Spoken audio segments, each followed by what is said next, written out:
You know, like I don't want to jinx it, but I'm feeling pretty good. I think we got him. I think.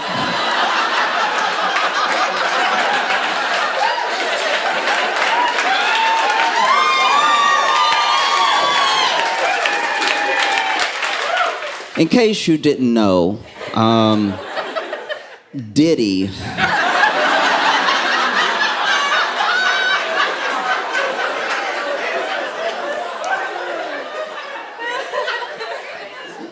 Diddy has been arrested and charged with just almost everything.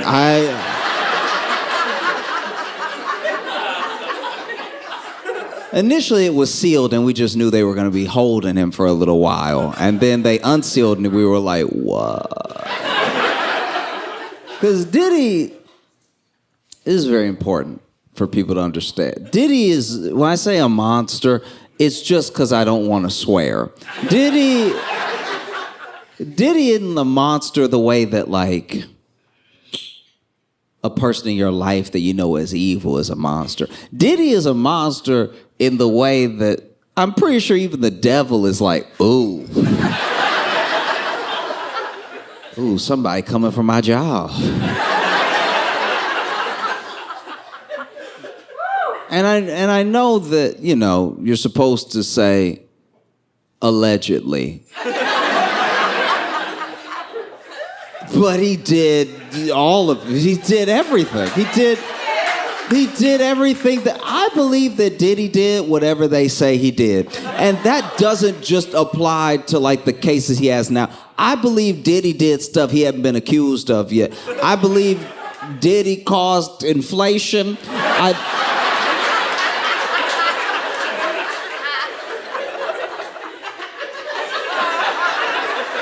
He's even, if I'm not mistaken, being charged with arson in connection with blowing up Kid Cudi's car. Who blows up cars? Let's talk for a sec, because here's the thing. I do understand the intimidation and the general paranoia you build in a person's life when you blow up their car. All right? So I get why people like Diddy and the mob blow up cars. It's very effective. You know, somebody's thinking about testifying and then they're going out and then they go, beep, beep, boosh. And they're like, maybe not. But to blow up a car, really, because he's not blowing up the car himself. Diddy wasn't getting under the car with something with wheels on it in the back and then rubbing wires together and then taping it and then letting the tape fall and be like, and then taping it back. He sent someone else to do that, you know? But they arrested him, and they arrested him. I gotta look at this again to make sure I'm right, but I'm pretty sure the warrant had every name he ever went by in it. Just in case he opened the door and been like, who?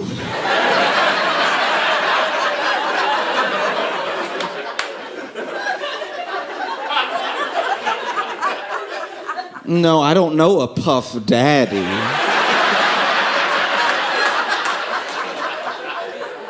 No, there's not a Puff here either.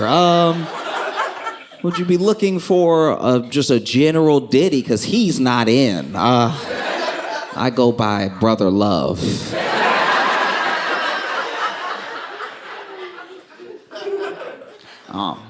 This man did everything. You know, and then they arrested him. They got him locked up in Brooklyn in one of the worst places to be locked up. It's really bad.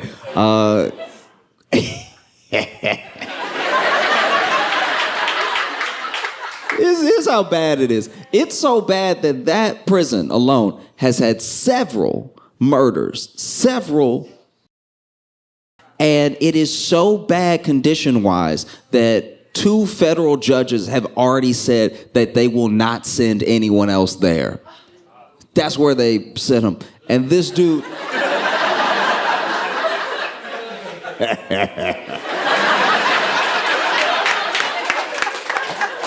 That's where they sent him. And this dude wanted to make sure he didn't go to jail so bad.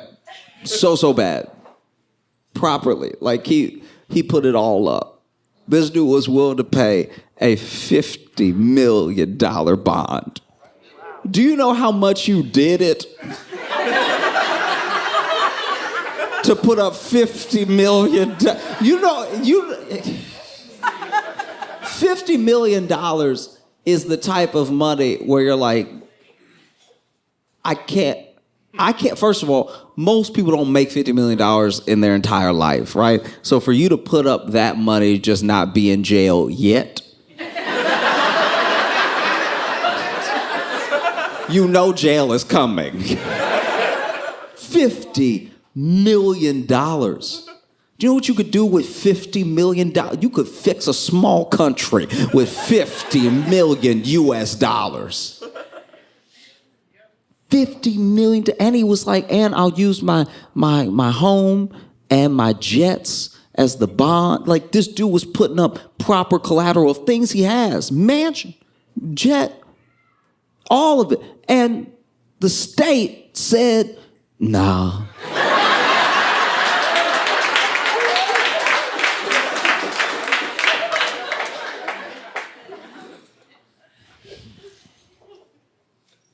Just to fully paint the picture, do you realize that the same country that said nah to that is the same country that has bail at heights that are actually unconstitutional for regular people, right? They will, if a judge doesn't like you, or if they feel like, okay, this person maybe didn't do it, but I know he doesn't have means, they will set an unreasonably high bail, which is against the Constitution, just to make sure you can't get out. But they didn't deny your bail. They just set bail at something you couldn't possibly pay, right? That same country got offered $50 million bond. And they were like, nah, because I know you. You know how bad they want you if they don't accept a $50 million bond? And so he's sitting in that jail, and his lawyers are trying to get him out. They went to that judge, and the judge was like, no, I heard what you do. You blow up cars for no reason. How am I supposed to believe? They're like, he's not a flight risk. It's like, no, he won't have to fly if he tampers with every witness we have. No. So the judge denied bail, and then they went to another judge, and they were like, look, $50 million, okay? Got the mansion, got the jets, all right? We also, how about this? I'll stay at home, all right? And I won't interact with any women that aren't the mothers of my children, right? Which is a crazy, what? I won't interact with any women except the women I already terrorize. What an insane. Also, we know you're a predator to dudes too. Like that you're not being slick, being like, I won't talk to any women.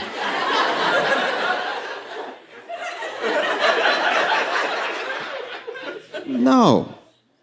This dude is the devil. So they denied it again. And his lawyers were pleading. They were like, please, listen, the prison that he is in it's horrible. It's absolutely disgusting. It's terrible conditions. It's traumatizing. It's in his mental health. You can't be at a place like this, And then the more they described it, the more I was listening. I was like, that just sounds like Diddy's house for everybody else. And raided his house, found all manner of stuff. They found 1,000 bottles of baby oil.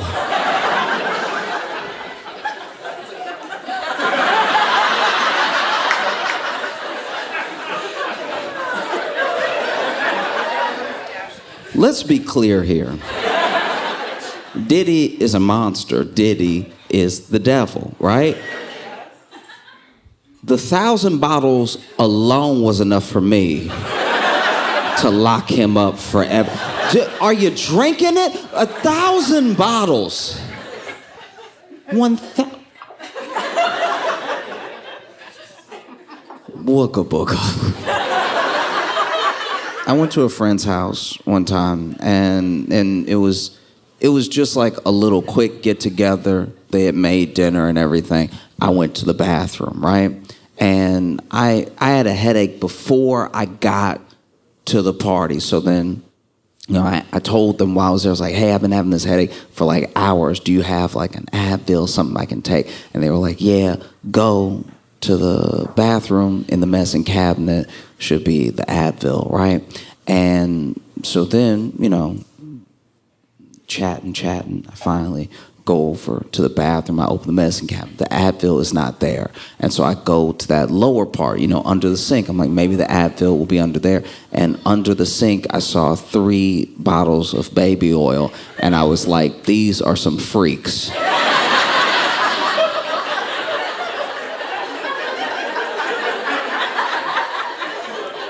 They do not have a child. And they had 3 bottles of baby oil. 1 bottle means you get busy. 3, what are you stocking up for? The fact that Diddy had 1,000 means he should be under a prison right now. I can't even imagine. I can't imagine what it would be like to be Diddy's lawyer. You gotta imagine it's a pretty good job to have. Because he's about to drop millions and millions of dollars in court and on lawyers that no one expects to win. Think about that. Anyone in here could be Diddy's lawyer. Like, he not gonna beat the case anyway. It might as well be me standing there like, yeah, that's him. He says he didn't, so take that into consideration. You know what I mean? Just filing motions. I don't even know what I'm talking about. Yeah. That is crazy. I mean, what can you do if you're Diddy's lawyer? They have so much. They have so much because Diddy did so much. He did it and he recorded it. He recorded himself doing everything he did and blackmailing people. So then when the people say he's been blackmailed, the tape, the feds already have the tape that they're talking about that was being used to blackmail them. So he basically made his own case this entire time. As Diddy's lawyer, all you can do is be like, that one tape is grainy. We don't know. We don't even know if that's him in that one, okay? The other 222, yes, but this one is hard to make out who is in there at all. We don't. Diddy's lawyer was on camera taking questions from the media, which seems like a bad idea. Because unless Diddy has a twin, his lawyer didn't have anything to say that's helpful. Because the lawyer was just talking to some of the press, and there was someone who asked them. They said that they found 1,000 bottles of baby oil when they raided his house, and his lawyer did his best. He put in a valiant effort. This man said, well, I don't know if it was 1,000.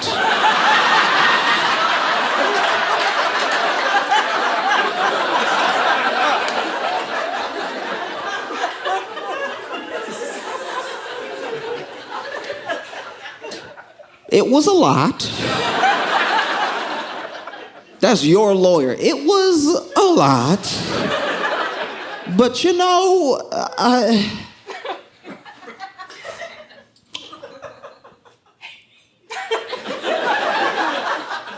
there's a Costco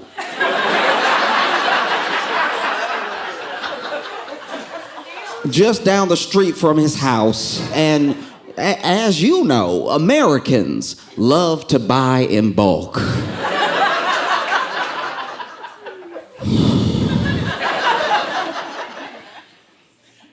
The whole time he's talking, you could tell he's trying not to laugh.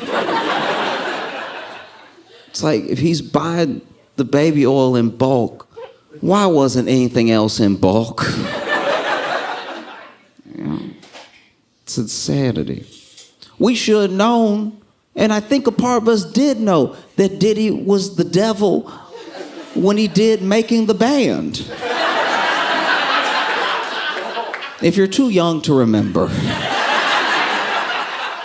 there was a time when MTV had music on it. And in that time, Diddy, who I think went by P. Diddy at the time, maybe, or Puff, or it was Puff, he was him, okay? And he did a show where he would try to make a group, right? A hip-hop group or an R&B group or whatever. And throughout the course of that show, he would America's Next Top Model these people, all right? He would put them through absolute hell. There was one time that I think he made them walk, I'm gonna get this wrong, but he made them walk from like Brooklyn to Harlem to go get him a piece of cheesecake. And we watched it and we were like, that seems excessive. I don't know what that has to do with singing. The show ran for a few seasons and a couple of people came out of it, but most of the groups pretty much failed because he wasn't really making a group. He was just manipulating people. He was just being terrible, you know? I think we should have really known who Diddy was through and through a couple Halloweens ago. Because I don't know if you remember, but Diddy went as the Joker, and he was an impeccable Joker.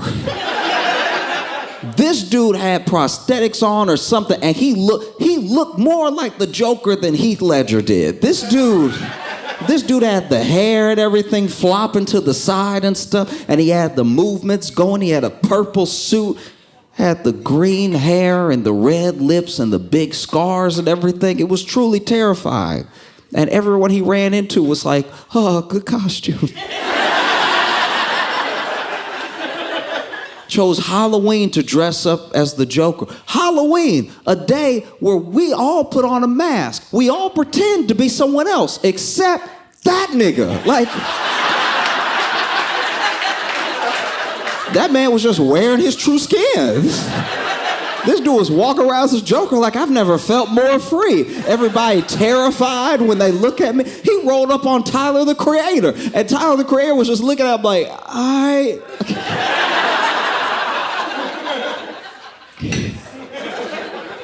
He got into it that night with an actor on the show Power. I believe his name is Michael J. Ferguson. And I don't know what started the altercation, but all I know is people started filming it, right? And it was Michael J. hands low and everything. He had big muscles, he a big dude and everything. And he's cursing Diddy out. Right now, he just thinks he's cursing this weird Joker out, I think. You know what I mean? Because he's just going at him, what? What you gonna do? Nothing, you know? And then Diddy, for his part, you see the turn. You got to see every little piece of Diddy in that moment. Because at first it starts out, and I really don't even know who was in the wrong, but Diddy just seemed a bit offended. He was like, what did I do to you? I'm just out here trying to have fun and everything. And then you see a turn, and then he's like, well, then let's go. Why would you? And then the threats come and everything, and then someone else goes, yo, Mike, that's Diddy. And he doesn't seem to care. He just keeps jawing at him. And then Diddy, for some reason, decides to like let it go, right? Even gives him a hug. And he was like, oh, it's all good, man. But how about you come to the after party and check the vibration? And I was like, man, this is the devil. Where is Batman when you need him? There's two types of blackmail that Diddy engaged in, right? One was the blackmail that was coercion, right? It was basically, he would have these freak-offs. That's the name of it. I didn't come up with that just now. Don't look at me like I'm sick. I saw your faces. I said it because it's the official term. It's in a government document now. It's not just street slang. It's not Twitter talk. They said, the Attorney General said freak off when he was addressing the nation. So I'm saying freak off. Well, he would have these freak offs, right? And, you know, he would be recording while it was happening. And one of the things that he would do is that if somebody was an unwilling participant and they ever turned on him or told him that they were going to go to the police or they just weren't going to do what he said, he would tell them he had a tape of them and they wouldn't want to get that tape out, right? So he would blackmail them that way. But the other way he would blackmail people is he would have these wild parties and he would be taping everybody.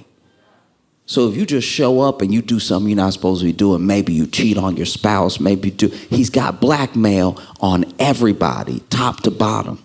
Two types of blackmail. It's absolutely crazy. So many people want this dude dead. They put Diddy on watch, make sure he doesn't hurt himself, because it would make a lot of sense. If there was ever a time to do it, it'd be now, Diddy. And so they put him on watch and everything, and that's gotta be wild to be like a powerful person, one of Diddy's friends, you know, knowing you were at some of these freak-offs, knowing that he has dirt on you. He might tell on you, and you just sitting there at home just praying. You know, I don't know who wants him dead more, his victims or his friends. That dude is such a monster, and now every clip of him being weird ever has resurfaced. And it turns out he was being weird the whole time. This dude went on Conan and basically just started giving a blueprint for how to get people at your party to take their clothes off. This dude was on Conan O'Brien. Conan was sitting there being like, this sounds bad. And by the way, this is old, this isn't recent. This is like what looks like early Conan, so it's still a little grainy, even though I was watching it on Twitter, and he's over here, and he was skinnier, and he had his shades on inside at night and everything. All the stuff we used to let him get away with. And he was like, oh yeah, you know, you want to make sure that you don't have the air conditioning on, you know, and you got to really have a lot of alcohol for people and a little bit of water, but mostly alcohol. And Conan was like, oh.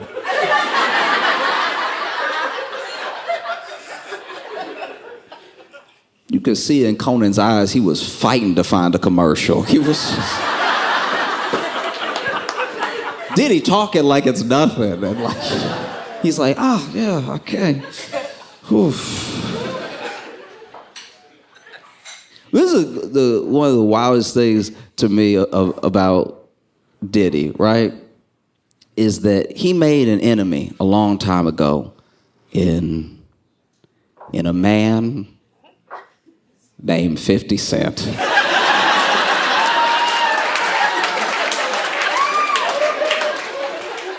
50 Cent hates Diddy so much. Okay. You ever been in a situation where, let's say there's somebody that you work with, right? And y'all, we're both just regular people, but y'all work together and you don't know what it is, but you hate them. And it's not even because they're bad at their job. They're not even being particularly annoying on purpose, but you can't stand. Every time they pass by, you want to grit your teeth. You hate them. You don't even know why. You don't know where it came from. You just hate them so much. Maybe they have a little quirk, or maybe they chew real loud. Maybe they chew so loud you can tell what they're eating. You know, just something real gross. Maybe they swallow weird and you can hear their esophagus and stuff. And y'all take your lunch at the same time, so you sitting in there while they eating, enjoying it, yumming it up. You put your AirPods in, you can't drown it out. You still hear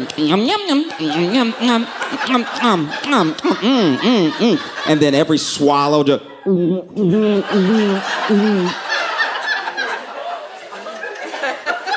and you're like, that I hate. Ooh. And then things keep happening because y'all work together.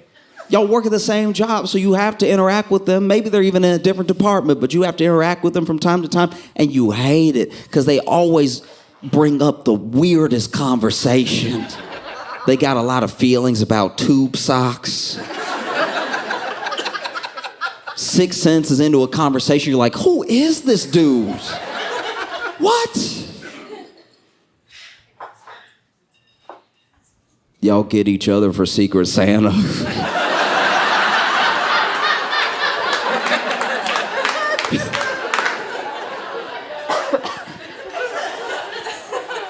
You're like, I don't even know what they're gonna get me, but I know it's gonna be weird. Can't stand them. And then one day you're at work and you're at your wit's end, you know, because you hate them so much that you've actually been watching them. Watching them, waiting for them to do something fireable. You know? You even buddy up to HR just so that whenever you bring your case to HR, they'll be like, hey, yeah, buddy, I got you. I've been worried about him too, you know? Going to work, you can't stand this dude. You hate him so much. Sometimes you just look at the back of his head and you don't even know it's you doing it, but all of a sudden you standing behind him and your fist is right there. You hate this dude, and then one day you're at work, regular day. You at work, he's at work, and out of nowhere, you couldn't have imagined it. Truly out of nowhere, Homeland Security comes.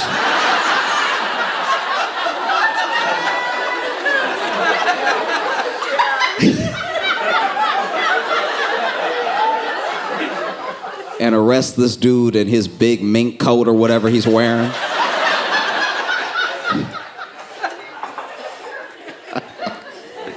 No, I don't think anybody felt, more vindicated that was on the outer edges of Diddy's sphere than 50 Cent. 50 Cent had hated that dude for years. And look, 50 Cent isn't the one. Don't mess with 50 Cent because not only is he funny, which is already dangerous, he's so funny that you can tell he a natural bully. You ever been bullied by somebody and then went and tell people what they did and the people you told were like, that is funny though, like that's...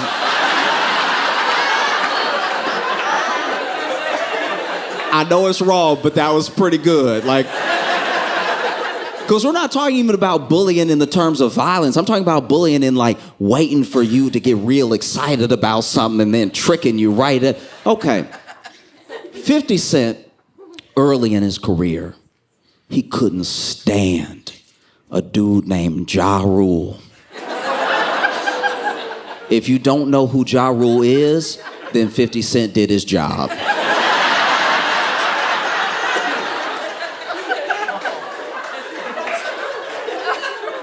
50 Cent hated Ja Rule and hated him in a way that I was like, something deeper is going on here. Because you don't just hate a coworker this bad off of nothing. But he couldn't stand him. He felt like he was fake. There was even a series on BET called Beef.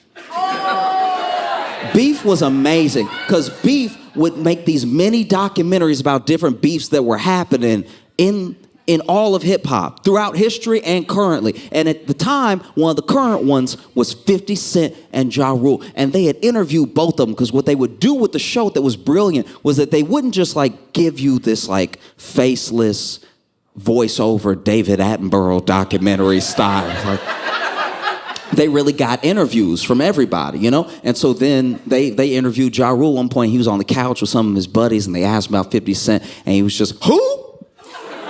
Who? Who? And they interviewed 50 Cent, and 50 Cent was ready. I don't know where 50 Cent was, but I think he made the smart decision to go ahead and be on a balcony or somewhere outside in case he got loud. And he just went in on Ja Rule like they had been longtime enemies. These are two dudes who I'm pretty sure don't know each other at all. But 50 Cent, at one point, he even said, this dude, I'll never forget this. This is when I fully understood like hate on a petty level in my life for the first time. Because I was a teenager watching Beef on BET. And he was on the balcony, so the balcony railing's about here. And 50 Cent just, they did a perfect job with the editing, by the way. They keep cutting back and forth. So every time they give a detail about Ja Rule, 50 Cent said something treacherous, right? It was really great, you know, because then Ja Rule would say something along the lines of like, I'm a star, I don't need to worry about up-and-comers hating on me, blah, blah, blah. And then it would cut to 50 Cent. 50 Cent would be like, yeah, go hang out with the pop stars and Christina Aguilera, whoever you want, if they'll accept you. But dog, you fake, you're fake, you're fake. Like, it was like he was getting angrier and angrier throughout the interview. And I remember the interview because the last time they cut to him, I've never seen anything like it. They cut to this dude one last time, and he just went, psh.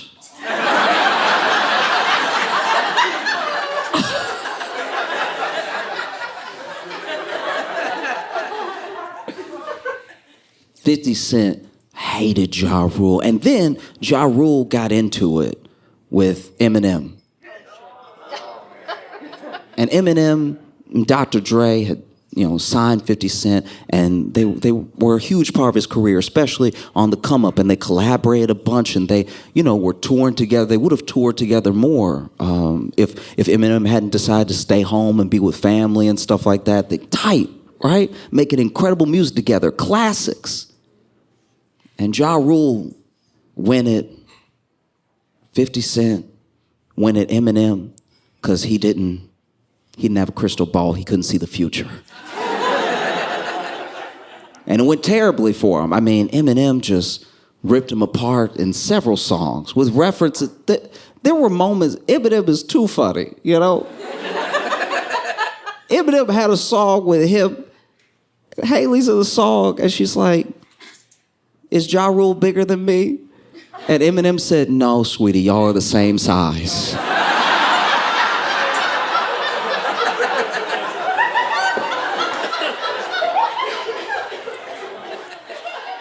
And Eminem, for his part, was very much above board. I don't really have a problem with you. I was even almost about to squash it. And then you mentioned my daughter's name. My daughter's a kid, man. And so he just went at him, right? And destroyed him thoroughly.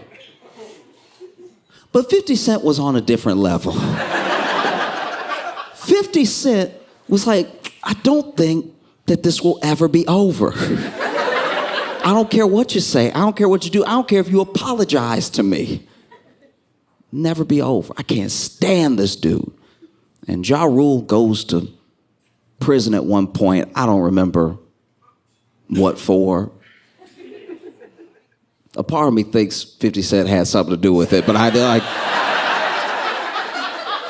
there's no way for me to tell. But then, if I have my timing right, Ja Rule gets out of prison, and no matter when, I could be wrong about the timing here, but I know that the thing happened. Basically, Ja Rule has a concert, and it's gonna be like a big comeback, like get my career going type of concert, you know? Like a welcome home party, a revival of Ja Rule's career.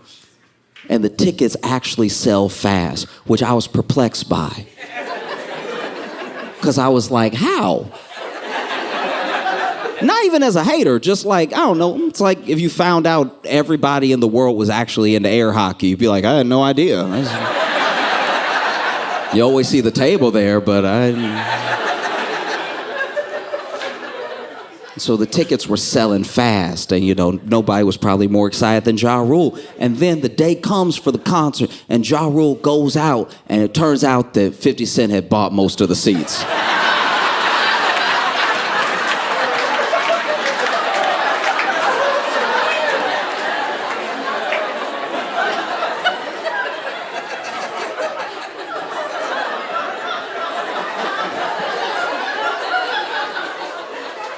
I do my best to put myself in other people's shoes. And I tried to imagine what it would be like if I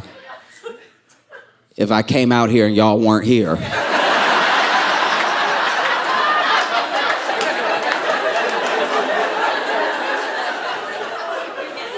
If it was just 3 of y'all in the back that I had to yell to.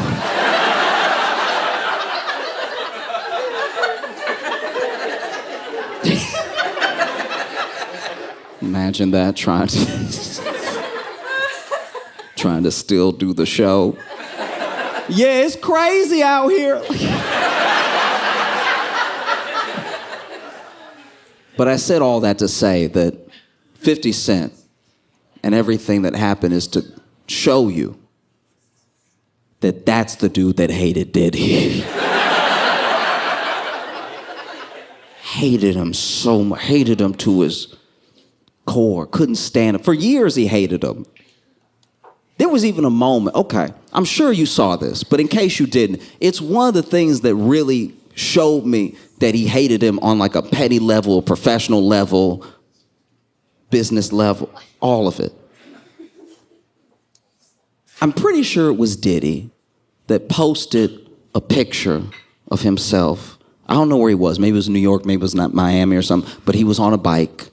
And he was just riding his bike, and then 50 Cent commented, he's smiling because there's no seat on that bike.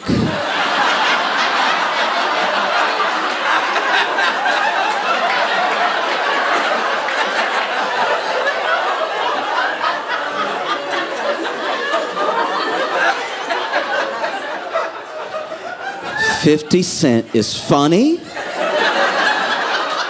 and he's not the one.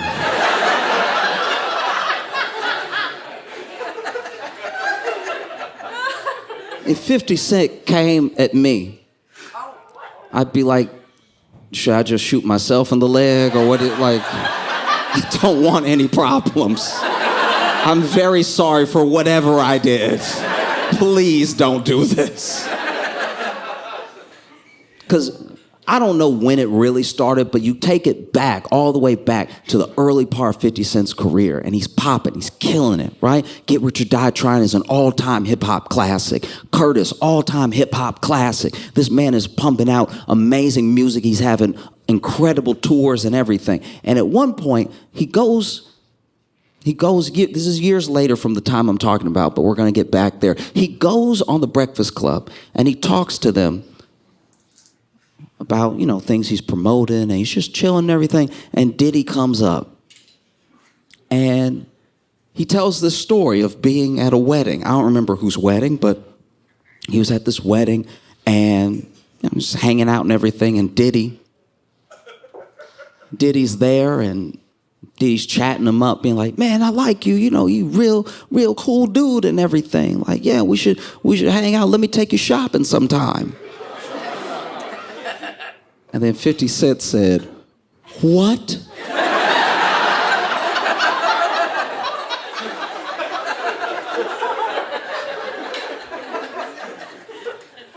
And Diddy doesn't see anything wrong, so he repeats it. He's like, no, let me take you shopping sometime. And he was like, man, get away from me.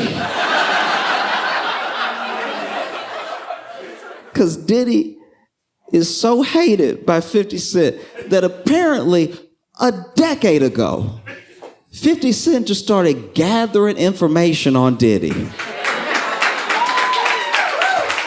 As much as he could find. And he started working on a documentary series on how bad Diddy is. A documentary, he did interviews, he hates this man so much. I've heard of gossip. I've never heard of like, no, okay, we're gonna have the whole crew there by 3, all right? And we'll have a place for you to sit, we'll have some snacks and everything. We'll just chop it up, we'll just chat. Tell me everything that he did, that bastard, right? A documentary series that he's already potentially sold to Netflix. He hates this. I've never hated. So I not only do my best to not be a hateful person, I really try to let things go and not hate anybody. So I don't even know what it's like to hate someone. So I've never hated someone. So imagine hating someone so much you're willing to edit.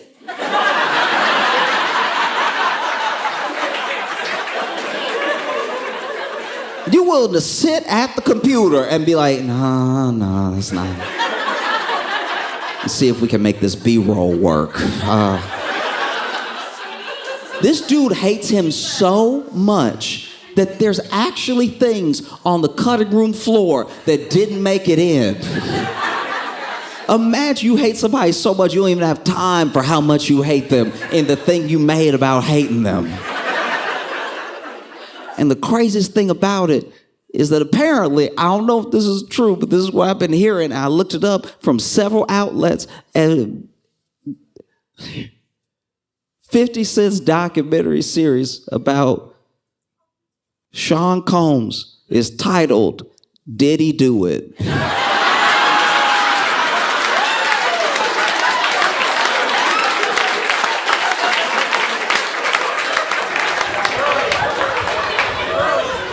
This is the worst enemy to have.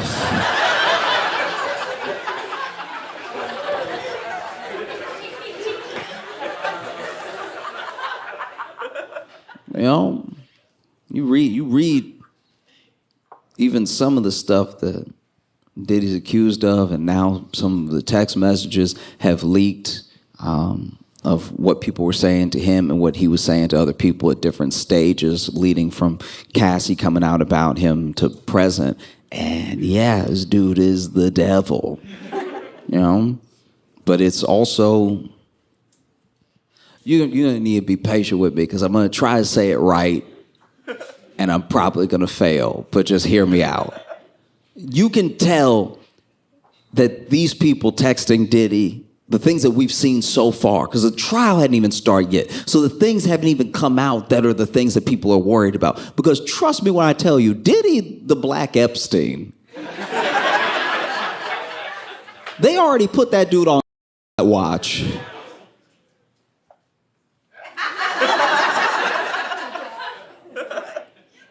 But you can tell that he was a terror to so many people for so long, you know? And it's indicative of how we don't believe and protect each other. You know, it's really important that we do. Someone like Diddy is a prime example. When someone comes to you and they tell you that something happened, not only do you need to hear them out, you need to listen to what they're saying, but you also need to, with them, try to find a place where they feel comfortable to tell you more. You know, and what can be done about what they're telling you? Because sometimes people tell you something, they don't know what else to do, so they tell you, and they're like, don't tell anybody, don't do anything, right?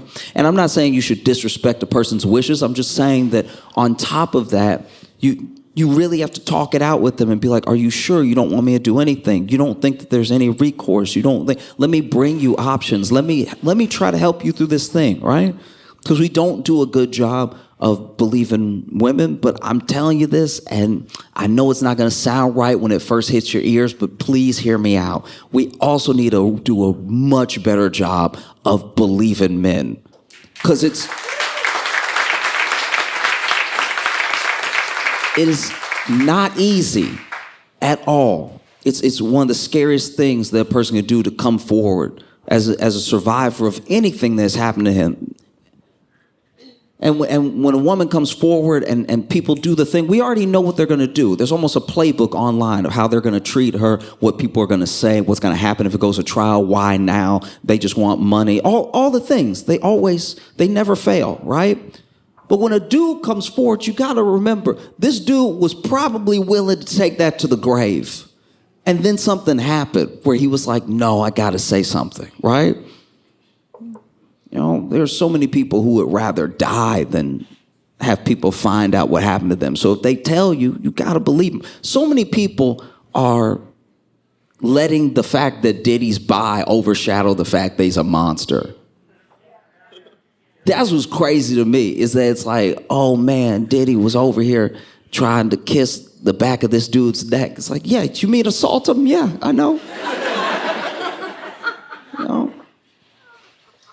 I think that's why I'm so thankful for the era that we're in now of people being able to find things on the internet, just at large. I know the internet's a big place. I know there's a lot of artists, a lot of creatives and everything, but the fact that it's now more than ever in the hands of the people, as far as creativity goes and as far as like putting your work out there goes, it's a beautiful thing, because one of the reasons that people like Diddy were able to prevail for so long is because they had something. They had something that they could hold over people. They had power, they had money, they had your access to getting your work out there.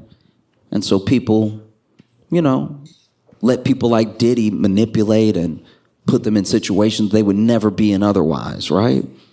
But he had the power of a label. One of the best things that Cassie's lawyers did with that lawsuit was implicate all the labels. They didn't just sue him as like Sean Combs. They were like, no, I'm suing everybody.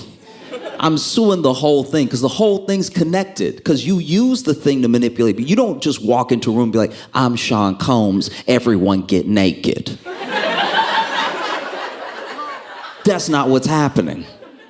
You use the label, you use the fact that you can shelve people, you use the fact that maybe their projects will never come out, you use the fact that they're waiting on the money that they need to fund their project. You use all of these things and you say things without saying them, and before you know it, you have people in a horrible situation, you know? And one of the main things that I can't stop thinking about is how Diddy was able to get away with being Diddy for so long. You know, because there's so many times, there's so many little points in time where so many people's lives would have been different if Diddy had just gone to jail when he was supposed to go to jail the other times he was supposed to go to jail. Like if you think back, way back, Diddy used to date J-Lo. And when Diddy and J-Lo were dating, they were like a hot couple, you know, and they were always in the tabloids and stuff, and everybody was following them around. I remember, I can't remember if it was the VMAs or the BET Awards, but she went to some award show with a dress that had everybody like, God, that's J-Lo, that's crazy. Oh, and she became this it girl and everything, and she was dating Diddy at the time, and they went to a nightclub together. And when they went to this nightclub, you know, I don't really know the circumstance of the fight starting, but somebody got in a fight with Diddy, right? And it's hard to tell when you in a fight at a nightclub. I've been to nightclubs before. I know it don't seem like it, but I've been to nightclubs before, and I've almost had some altercations at nightclubs. Not even because I meant to. I was just in there, just walking, having a good time, and then maybe somebody's yelling at you. Maybe they're trying to get your attention. Maybe they're trying to fight you. It's hard to tell all that stuff from regular dancing at a nightclub. You know? Because when you see people dance at a nightclub, depending on who it is, they look like they're in their own fight. They look like they're in a battle with the rhythm. They look like they're taking swings at the melody. So it's hard to know that they want to fight you. You know? And then people yell at a nightclub, but yelling is how you talk. It's so loud in here. You know? Like I was in a nightclub one time, I was walking and I must have like stepped on this guy's shoe or something. I didn't mean to. And he was like, hey, like yelling at me, trying to get my attention. And I just turned around and I was like, hi. And that's...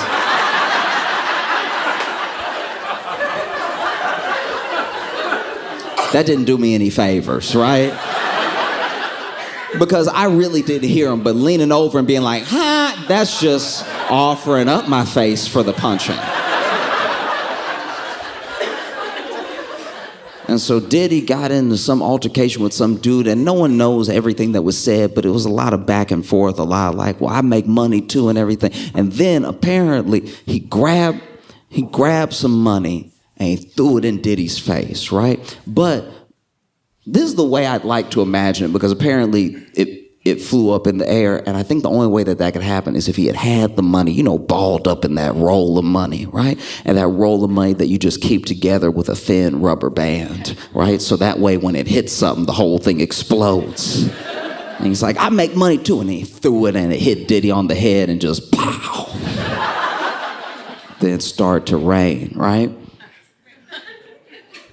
And so then, you know, gets in this altercation, and then Diddy allegedly pulls a gun out, right?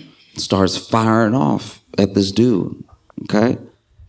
And whole like gunfight ensued and everything. And that was one of the wildest nights because, you know, Diddy and J-Lo were not quite like, I wouldn't say like clean cut, because they were still like party and hip hop, everything, but they were this it couple. And now this horrible thing had happened and they were at the center of it, right?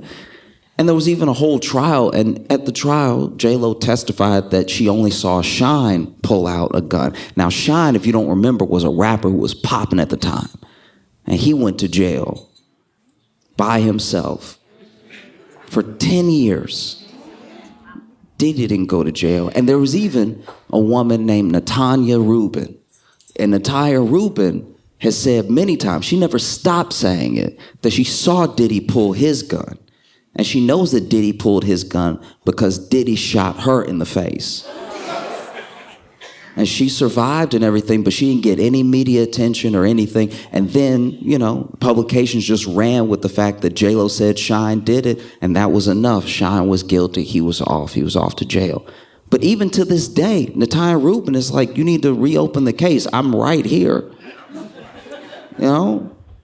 And she had her surgery and everything. And I mean, to a certain degree, I've watched her.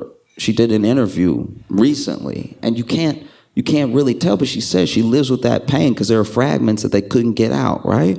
And she's like, he needs to reopen the case. I want justice, you know?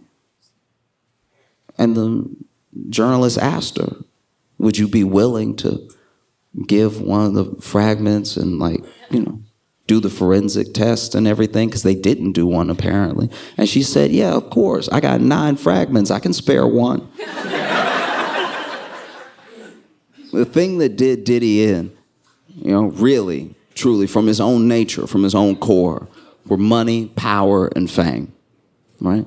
And money, power, and fame is a dangerous combination. Messes up a lot of people. Money, because, guys, money. This is what trajectory of money does in the mind. When you have no money and you just imagine having some money, that's even enough money. When you have no money and you're like, man, it'd be nice to eat. That's the money for the meal in front of you is all you need in your mind.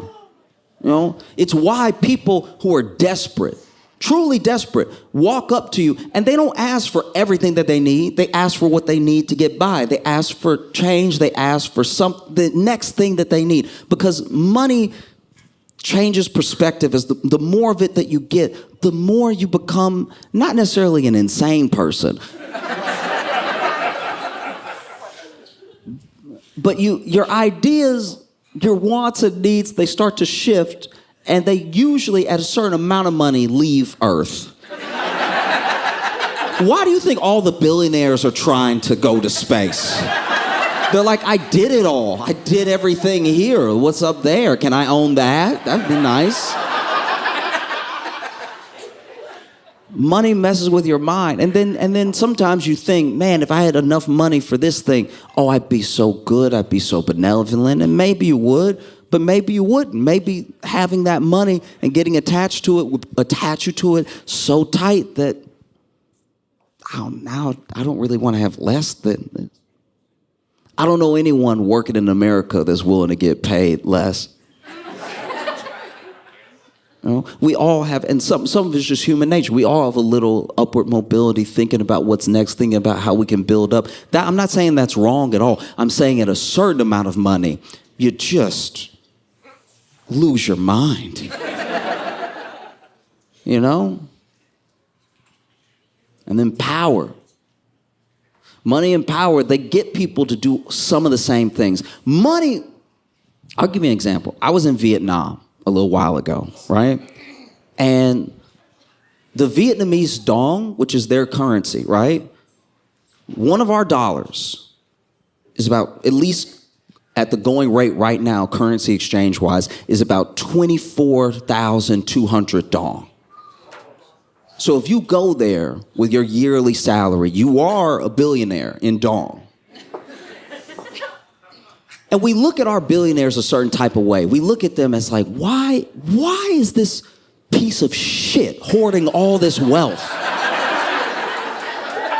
Is he out of his mind? Does he not know how many people he could help? This is crazy. It's billions and billions of dollars. And then you talk to a billionaire and they're like, oh yeah, well, I had this idea of how we could like get to space and stuff. So I was just do that. It's like, we're dying. Why would you? No one cares about space. Why are you hoarding all of it? And then you hear, even in like a billionaire's, I listen to the audiobook because I don't like to read about, I want to know a billionaire's life, but to read it and learn it all slow feels upsetting. I'm just like, let me just let someone tell me so I can feel like I'm talking to a friend, like, what? You know what I mean? Like, that's a little bit smoother of a process. But you talk about, you know, like a billionaire, and the way that they think about us is insane. There are even billionaires that they've said it. Different billionaires are different levels of like loose-lipped. And there are billionaires that have properly said to a camera that they knew was recording. If people knew how good my life was, they would bring back the guillotine. That's what he said. And then you hear other billionaires tell it, and they're like, well, you know, if people are too dumb or too lazy or too scared to take the chances to make money, that's on them. The way that they think about us is insane. But then you see an American, a Brit, maybe somebody from Australia, go to Vietnam and be a billionaire, and it is harrowing how many people turn into our billionaires there. I watched it. I was in a market, right? And there was this British lady that was trying to haggle with this woman who had made this like homemade, like knitted little bag, right? And she was charging like, I don't know, maybe like 5,000 dong for it. Now remember, I told you $1 was 24,000 dong. And this British lady is actually proper, like haggling with her. Like being like, what about 4,000? She's like, no, it's 5. It's like, what about 475? No, 5. And she doesn't know much English, and the British lady's getting annoyed with her, and I'm getting furious because I'm like, you realize the pound is doing better than the dollar, so you're just haggling like, what if I gave you nothing? Would nothing be good? What about nothing? You would love nothing though. Like if I gave you nothing, that'd make me feel better as I left. And this person is a billionaire, at least right now. You can tell that they're broke in Britain, though. Like, only a broke person would go somewhere else and then try to be rich really hard. Like, that's... I don't know why you front. You know you could only afford the flight. I don't know why you acting like this right now. Acting like these people are trying to cheat you out of something. You know you already have a leg up. It's crazy. But it is how billionaires think sometimes. Because then when we work at a corporation that's $1 billion, maybe even you work at Apple, Amazon, you work at one of the truly big ones that's about to hit the trillions of dollars, right? And then you want a raise, and you want a substantial raise, and it's nothing for them because they have billions of dollars, and they're still like, why should we give you anything? It's the same mentality, right? And so Diddy had money, and he had the type of money that makes people do things, bend to your will and everything. And so he bent it, and he had power. And this is the thing about power. I'm someone who wants very little power. Because I don't know, I can think about what I might do, but I don't know what I would do with power. That's terrifying. Don't give me power. If I had the power to make Ted Cruz punch himself in the balls...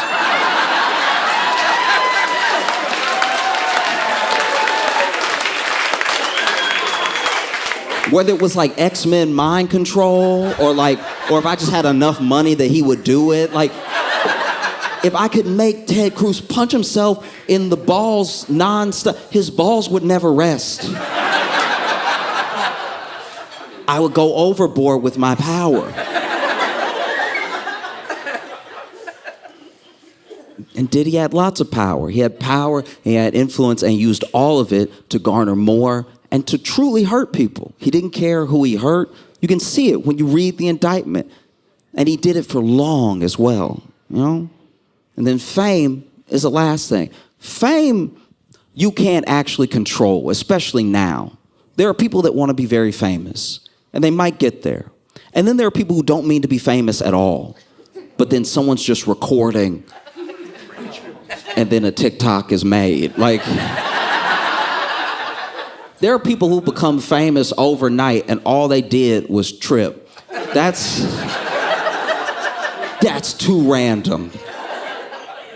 Fame is the one that gets away from you. Money, you can decide how much money you want to keep, how much money you want to make, especially if you have the means to just be making boatloads of money. You can take a step back and be like, a lot of money is enough money. I don't need all the money. Power you wield, and power you can also give away. You can tell someone, I want to bring you in. I want to make you powerful as well, right? Fame, not really. There are plenty of people that the industry has tried to make famous, and we were like, nah.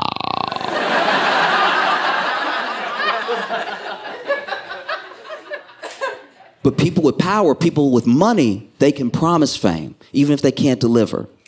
And because they have so much money and so much power, it looks like they can give you fame. And so that's another way that Diddy manipulated and abused people, was through his fame and the promise of fame that was to come to them, right? And money, power, and fame is actually what screwed Diddy, not just his own. The fact that he finally met up with the U.S. government.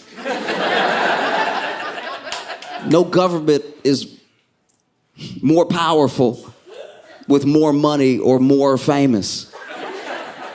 And when you put the two up against each other, his is,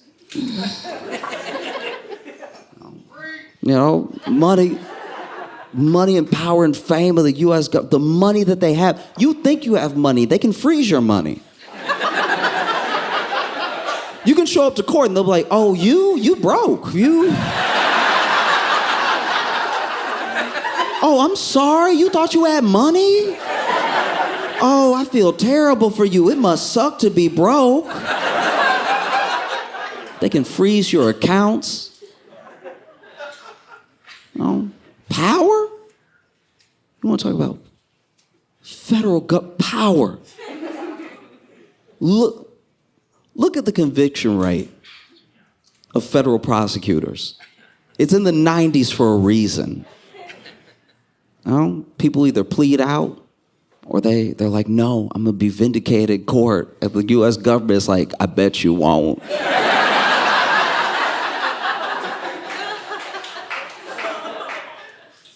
Fame? What government is more famous, especially as far as their judicial system? What government is more famous than the U.S. government? They looking at Diddy right now like, oh, you blew up Kid Cudi's car, that's cute. We killed MLK.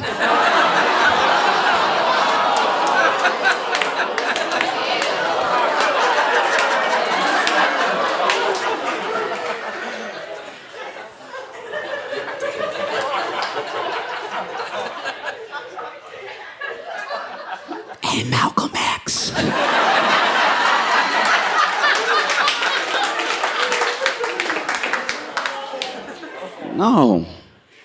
No, you're done, bro. It's over. Because I think about how's a person become that evil? You know what I mean? And so a lot of it is ego. Ego's a dangerous thing. Ego is like a dish that only feeds you false fruit, right? Like the more that you eat off of your own ego, the more you starve your spirit. Like it's the way to sickness, Like ego is this like still small voice, right? Telling you, The most important thing is I. Like ego stands in like the middle of pride right there. But then when things happen, when consequence comes, ego never shows up. Ego is like a friend. Ego's like a friend that's like, hey, come on, the door's unlocked. Let's get in this house. No, let's just see what's inside. There might be some good stuff in there. It's like, but it's not my house. Come on. Then ego gets you to go in there. And then you're like, there's some shiny stuff. And then you start grabbing stuff. And then before you know it, you see blue and red lights. And you're like, come on, we got to get out. And ego's gone already. Like, I think about how it got here, you know, and how many people Diddy hurt and why he was allowed to get away with it for so long. And I can't help but think that a lot of what he was allowed to get away with is because it happened to black women. You know what I mean? When people say protect black women, they don't mean that black women can't protect themselves. We mean that when you look at the stats and you look at who the powerful people hurt because they know that they can do it, it's the same people.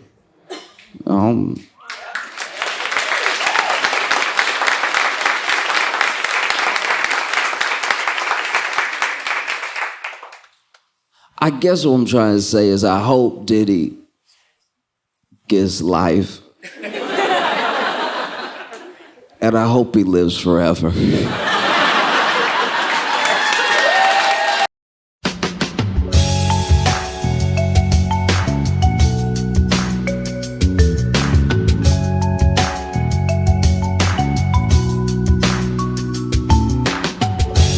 Welcome to the Josh Jonhson Show. I'm Josh Jonhson, joined by my co-host, fellow stand-up comedian Logan Nielsen. Logan, how you doing, buddy? I'm doing good, man. How are you? It is weird. This is the closest we've ever sat doing the podcast. Yeah. Yeah, it's weird that you're here because now, at least at the hurtful. Well, at the other place, I could turn to you. Like any other time we've been together before this, I could turn to you, look at you, whatever. And this one, it feels odd to look at you because you're too... Well, it's because we're doing the video version and we're only doing it on the one camera. I'm explaining to the listener. I'm with you, but... So we had to sit a little bit closer. And I'm just going to go ahead and throw an arm around him. Do that. Oh, please. Come on. You love it. We're buds. If you have to tell someone they love it, they don't. As a general rule, if you have to say you love it, fair. That is fair. You know, that is a fair statement. But this guy, though, he does love it. I've never felt him like pull away so hard. You tensed up there. Yeah. Because let's talk about your problems with intimacy. I was talking about how I did love it before, and then you. But it's fine. It's okay. That's just how you are. Not to be too visual, but yeah, we're sitting right next to each other. Yeah, because I'm in New York We are both in New York. Yeah, you're about to leave though. Yeah, I leave tomorrow, but we're in New York right now. Yep, right now. So how was it getting in? It was all right. You know, we got in kind of late last night. Jess, if you hear any clicking, that's also Jess taking some pictures. That's okay. Yeah, We've done that before in an episode. We're getting some photos done while we're recording.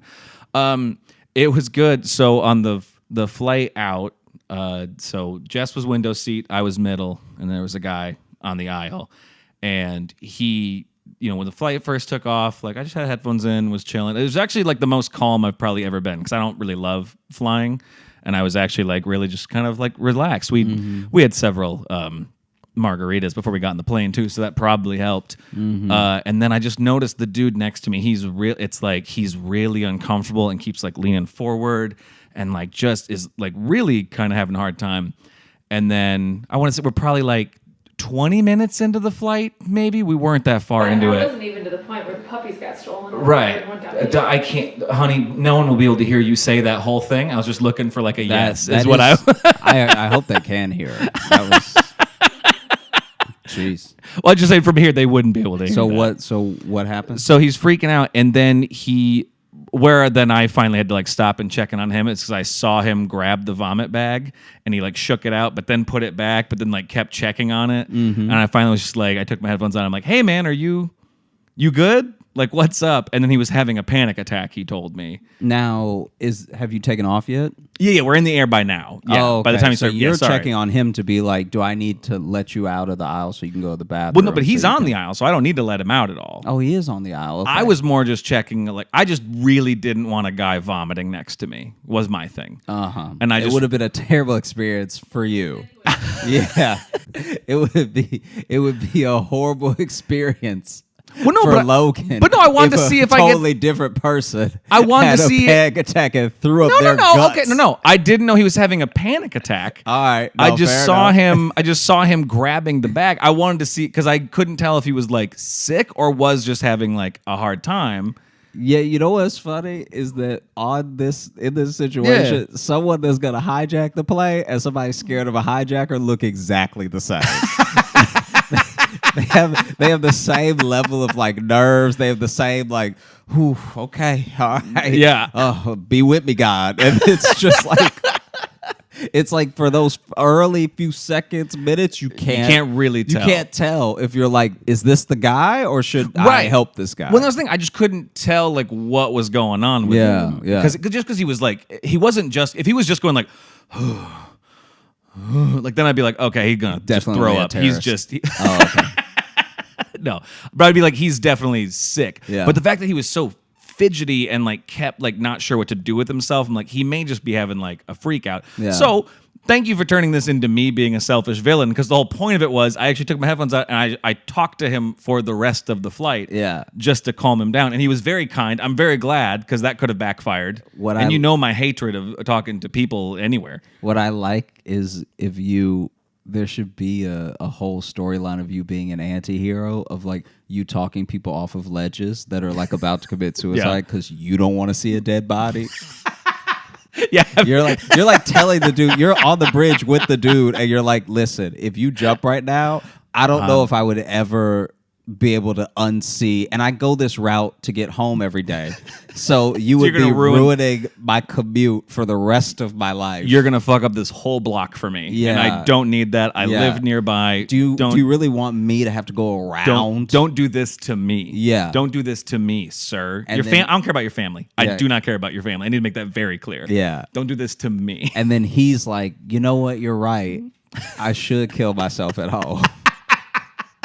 Great, because I don't know where that is. Yeah. So you do it. Okay. So then this is you helping this person. Yeah, Okay. I didn't expect it to be me become the villain so quickly in the story, but yeah, it was me. I was saying it would be funny. No, I know, but no, it was me. Yeah. Then I just talked to him the whole time, and which helped him calm down. He was very grateful, and he was a very nice guy. Yeah, nice talking to me. He lives in New York, but yeah, he was just having a panic attack, and so we talked about it because I've had panic attacks, so I'm like, listen, I get it. Yeah. And so we just talked for the rest of the flight, and then that was it. And then when we got into our Uber, I always like talking to Uber drivers, particularly in New York. I like New York Uber drivers, but by that point, I'd spoke on a whole flight, so I was silent. Yeah, you're pretty spent. I have so much I don't know, small talk in me. I feel okay. So I feel like I don't want to overshoot it. But I could easily say that maybe 1/10 of the stories that are told to me that I tell on the podcast are Uber drivers. Oh, absolutely. Because you even saw in DC, when we were in DC, I just asked them, I'm like, what's the longest ride you ever had? What's the craziest ride you've ever had? Blah, blah, blah. And sometimes they give you nothing. Yeah, sometimes they're like, hey, drunk people drunk. Yeah. And you're like, oh, all right, there's not a lot to pull from there. Or some give you the vibe of just like, oh, they want to just do their job and just get you out of the car. Yeah, but every once in a while, somebody's thirsty to tell you. Oh, yeah. Okay.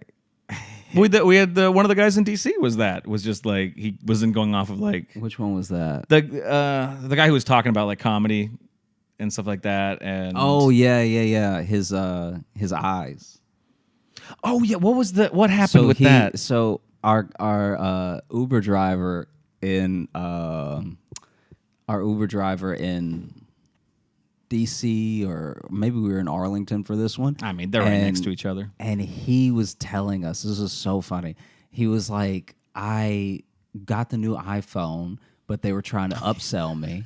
And so I wasn't sure if I was making the right decision because then some guy that was trying to upsell me was like, no, you got to get the latest version because they're out here playing games with this middle one. You got to get like the tip top and you got to get the most memory because you don't know it could be the end of the world. Like the dude was like really upselling him.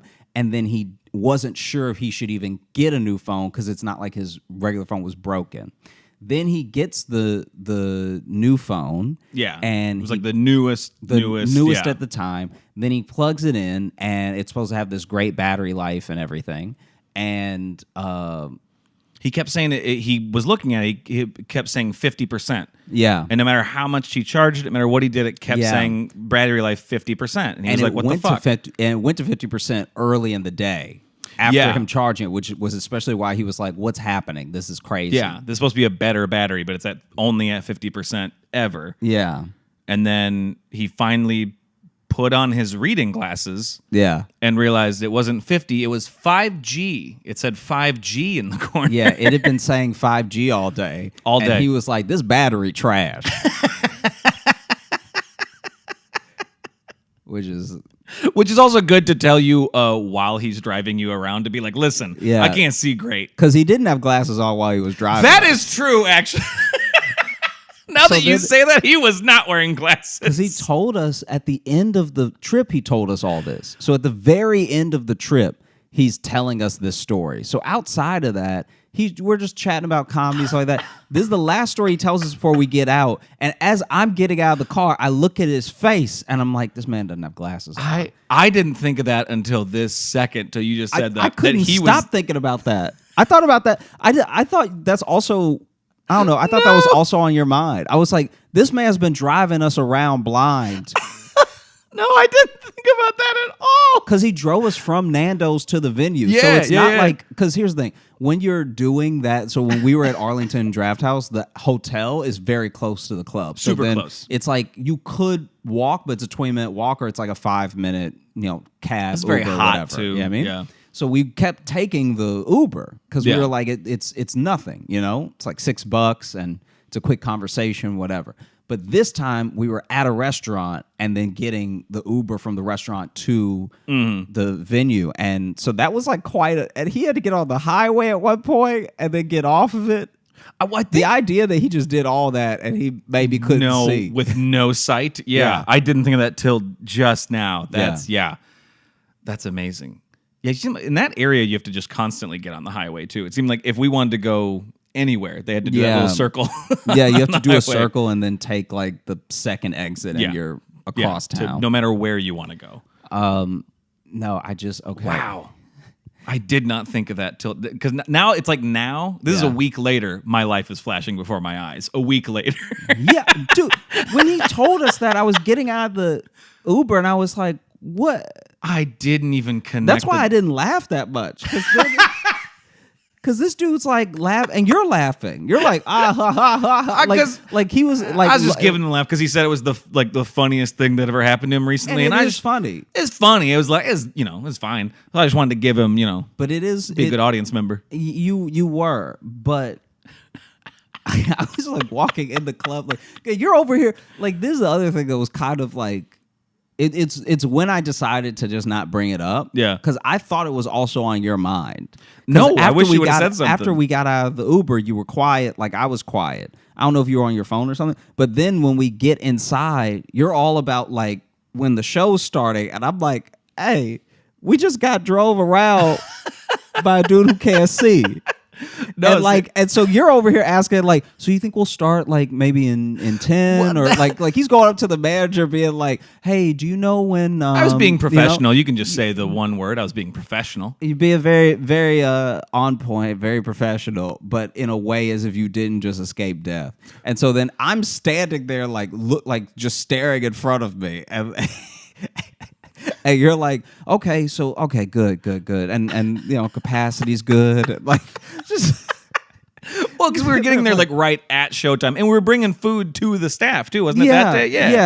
Yeah, so we were like, I also wanted to make sure like we got that part done and then got backstage to the green room and stuff. I was just shifting into work mode once we got there. I wasn't... Whatever, man. That was That was upsetting. Don't worry. After my set, I was contemplating my life and mortality. But, that's just because, that first one, I didn't feel great. But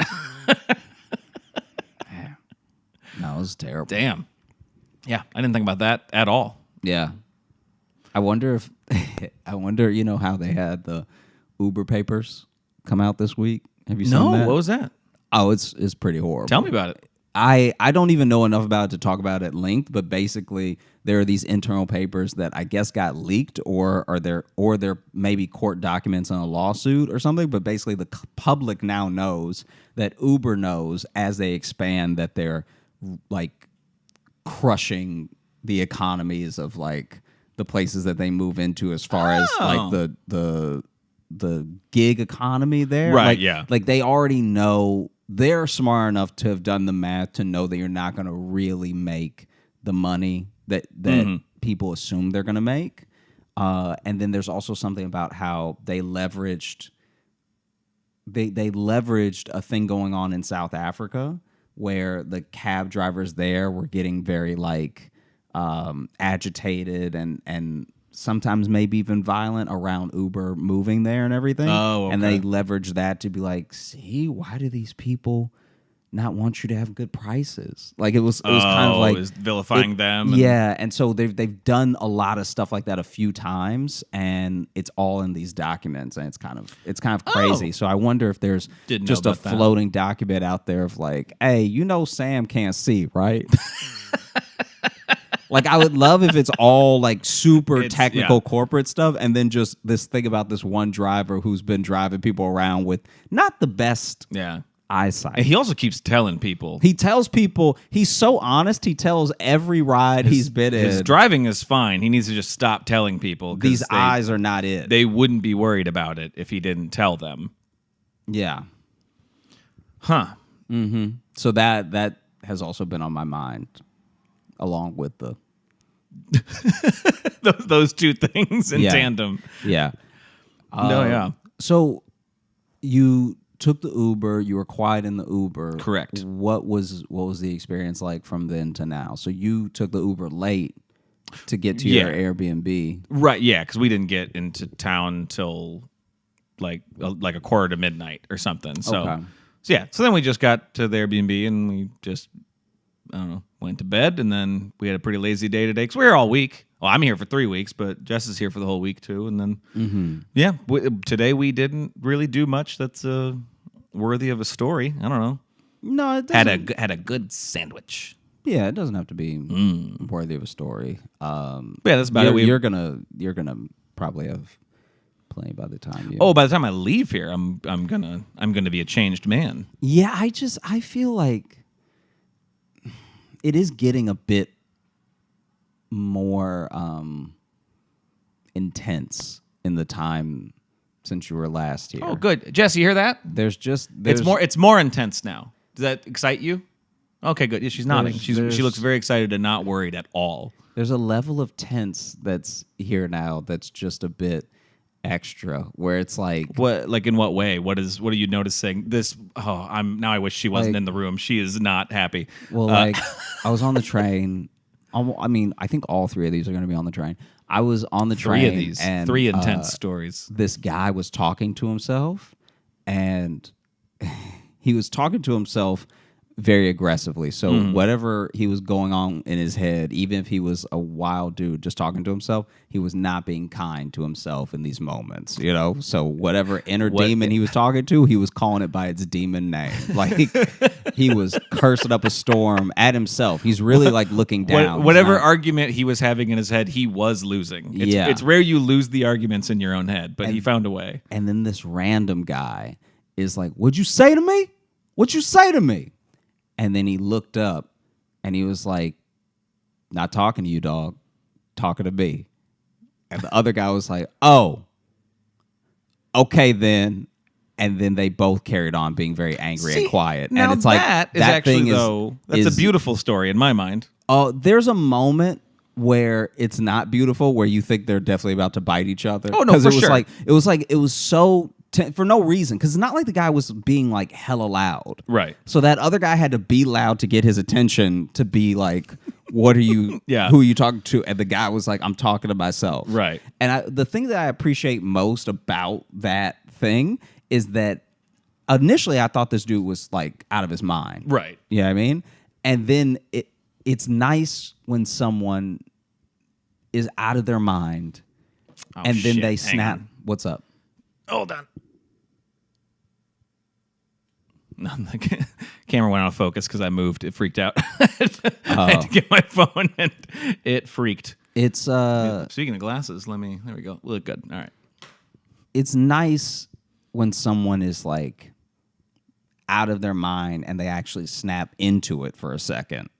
Yeah, especially there he snapped into it to alleviate a potential conflict. That's rare. Yeah. That's And it's super rare. I feel like before he would have just talked to himself and no one would have said anything. I feel like that other guy clearly wanted a fight. So the other guy is the new tension. That's what I'm saying. Yeah. Just not letting him be and do his thing. Yeah. Yeah. And then also, this is maybe when I came back from Arlington, there was a guy who had a bag of sodas, Okay. right? But not like a bag full of cans of soda. I'm talking about he had a genuine bag full of liquid. Full of loose soda. Full of loose soda. So he had a bag of soda that was like clearly a bunch of sodas. Right. Because it wasn't dark brown enough to be just Coke, but it was light brown. And it was like, okay, this looks like it could be. I mean, maybe it was RC. Who knows? I was going to say the RC or maybe a Lipton iced tea. But it seems like a bunch of sodas A bunch of In this- something you don't want him spilling in right this now. clear bag. Yeah. And the bag, I don't know how this man did it, but the bag is tight. The bag is like So you say a clear bag is like a clear shopping bag yeah, or a clear shopping bag like tied up in a knot up top? full of soda Like where you can see the bubbles. so it's definitely carbonated. It's definitely carbonated because you can see the bubbles. He's just got like a bag of soda. I feel like I've told you about something like this happening before because I know one time I was around this dude whose soda spilled in his bag and then it was like full of soda. But this is that one I different- remember, but this is pre-spilled in the bag. This is intentionally poured No, this in is the bag. intentionally all in the bag. There's nothing in this bag but soda. And especially in a shopping bag too, and then like tied up like a bindle sack. Yeah, like in a knot. To hop the rails. Yeah, in a knot. There's just this huge bag That's wonderful. of soda. And basically, he's not like being careless with it. I need to point that out. It's not like this dude This is precious cargo. Yeah, it's not like this dude is trying to be reckless and dangerous with this bag, Right. right? Not threatening anybody with the bag, anything. But he's walking up and down the train car. And so everyone that's on the train car for more than a couple stops is noticing that this is a bag of soda. It's hard to not notice, I would gather. Yeah. Yeah. And we all just get tennis ball eyes. You know, like in a Wimbledon match where you see the heads go, like we're all just watching the bag go back and forth because everyone is perplexed where it's like, okay, so is this bag about to pop or spill or whatever, right? Yeah. And then after that is then just why. Yeah. Why and how. We're all. Yeah, I'm gonna have to clear the music that drives by every now and then. Hopefully, we don't get Billy Joel. a copyright strike. Yeah. because of the random vehicles driving by. I think it needs to be more than 3 seconds to be a copyright issue. It does. I think we're safe. Unless somebody just parks, Yeah. decides to yell up, and you hear nothing but the new Pusha Yeah. T album. And then I just we'll yell out then and be like, "Can you guys put on something royalty free, please? Thank Yeah. you. Just some jazz, please. Some jazz, some itsy bitsy spider, some That's not gonna help us. happy birthday over and over again. Maybe. That only became public domain a few years ago. So there's this bag. Sure. And in the bag is like swashing. So it's not like it's tight to the point where there's no movement of the liquid. That would be very impressive. It would be. If it was airtight in a bag like that. If it was just a bubble with handles, that'd be fire. That'd be amazing. Yeah. It's almost that, but there's just enough room for a little bit of swashing. He has not perfected it yet. And so he's going back and forth, back and forth, back and forth, and we're just wondering whose day is going to be ruined. Because when this bag goes, it's gonna take a couple people with it. This is an unfortunate game show. It's getting to the point where as he's pacing back and forth, and it looked like, I don't know if this is going to make sense, but he looks like someone who would have a bag of soda. Like I don't know how better to describe it, except he looks like a person who would have a bag of liquid that is tied up, and he's gonna open it and I guess pour it on his head later, or just stab it with a straw and go to town. Boy, that would be the best if he if he just pulled out and then drank the whole bag. Yeah, would be amazing. But no, people do that with they don't stab it, but sometimes you can catch somebody with like a box wine, which is basically just a bag of wine. Just those little ones. Yeah, just Oh, for sure. Know? Yeah, no, that makes sense. It's meant for that. You can do that, but not your homemade soda Capri Sun that you've made. And but here's the thing: I'm trying to imagine what he looks like, and I have an idea, but I have a feeling if I saw him, I'd be like, okay. Also, should point out, there was a point where when I saw him with the bag, I obviously saw the carbonation, the bubbles, everything, but there was a split second where I was like, that man is, like, I thought there was a bag of pee, and I thought that he was very sick. Because if your pee is carbonated, you have too much cola. Well, and it's that dark too. That man is dehydrated. That man is dying. That man, I don't know how he filled a bag by being that dehydrated. I honestly think he must be taking this bag to the doctor to be like, listen, this is how much comes out, and it's this color. Yeah. What do I do? Also, it's fizzy. So it's fizzy too. If you can tell me what new thing I have, that would be great. And so basically, we're watching this dude up and down, up and down, up and down, and then finally this guy gets on with an umbrella. And just perfectly, as this dude is shaking out and tying up the strap of the umbrella and turning around, he turns into the guy with the bag of soda. And you know the little spikes that are completely unnecessary on umbrellas? Yeah. You know those things that don't help stop the rain at all? I don't know why there's spiked ends to every umbrella that's ever been invented. The Mad Max part of the umbrella. Yeah. And you never know. He turns in and the whole bag just goes. So it's like it so clearly a thin bag too. Took barely any. I think it is exactly one Walgreens bag. That this dude has filled with soda. I'm surprised it wasn't dripping. Yeah. That's the thing. If it was that ready to pop by being just touched by an umbrella. Yeah, so he touches with the umbrella, the thing starts to go. And a bunch of people shoot up and walk away from the splash zone. But that guy that was I felt so bad for the guy with the umbrella because he literally has it so he doesn't get wet. And now this dude's calves are covered in cola. Now he's wet and sticky, which you don't get from the rain. Yeah. Now he needs rain. Yeah. Now he's going to go outside and he's like, fuck, I really wish it was raining. Now he's just going to go outside, back of the leg first, moonwalking in the rain to try to get some of this sticky. Because this guy doesn't know what it is. Way to travel. This guy just got on the train. 1 second, let me check on him. That's all right. Dog break. Should we pause the video since it's going to get weird when I get Sure. I'll just say dog break. Okay, 1 second. We're back from the dog break. Yeah. What was I even talking about? Oh, the bag. We actually took a break on a cliffhanger there. What will happen next with the bag of soda? Stay tuned. So the bag explodes like It like popped. It Like didn't popped. just leak. No, it didn't just leak. Because that would have been very funny. Because He would have tried to catch it and it would have still been dripping, and then like No. another one would have poked open.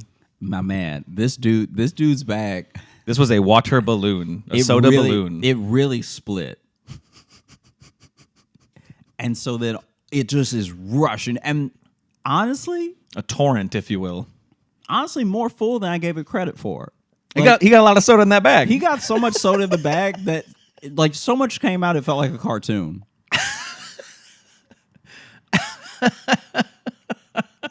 Like so much came out that I was like, how is it still? And then the guy feeling it is terrified. Like Yeah. this is a true nightmare to just have something like Wet on the warm subway. and sticky. warm. Yeah. Was this heated up? I mean, I don't think Soda? it was heated up, but if you're walking around with a bag of soda, In I the can't summer all imagine day. you're keeping it cold. Yeah, that's fair. So he filled this a while ago, and then which would be impressive if he had it all day, and this is the first trouble he's run into. Yeah. Or maybe the initial trouble was why it ended up in the bag. He was carrying a 12-pack, and then they all burst somehow. I don't know who I feel worse for. Because if you're carrying a bag of soda, that means it's your only option. You don't have another container, you'd use it. That and it also means that soda is important to you. Mm-hmm. This soda means a lot. I'd like to think he made it himself. That's a whole other upsetting scenario. That this is his homemade soda. He finally had the meeting with the big soda company for them to sample his flavor. And he didn't realize, like, I just ran out of my last bottle. I just ran What my do I last have? bottle. Maybe they like plastic flavor. I need to get down there so they can sample it and it can be in stores. Oh, no! And so then, basically, that guy freaks out. A bunch of people jump away. It reminded me of, remember when we saw that lady throw up? I think about it every day. It was exactly like that, where people calmly ran away. Just, like yep, they calmly rushed away. Yeah. Yeah, because that lady vomiting was that she just did it very calmly, and we're all like, well, all right, this is what's happening. We'll all scoot. I know we've talked about it on the podcast We before, absolutely have. but what I love about that lady vomiting is that she went there, sat down with just a bunch of meat she just bought. Yeah, because it looked like She she had a had bunch of ground turkey. She just had like some sort of. It didn't seem like the bag she bought it out of either, right? No, that no, also no. seemed like just a bag of meat. Yeah. That was she eating? I'm not sure. Yeah. And that's why she threw up. Because you're not supposed to eat raw ground beef on a moving train. I mean, too many stories converge in New York. Like, every place should have one of these people. You know? There should be a soda guy in one state. There should be a meat lady in another state. They can't all be here. Well, this is where they come from. Then they spread out from here. Yeah, it's really upsetting. And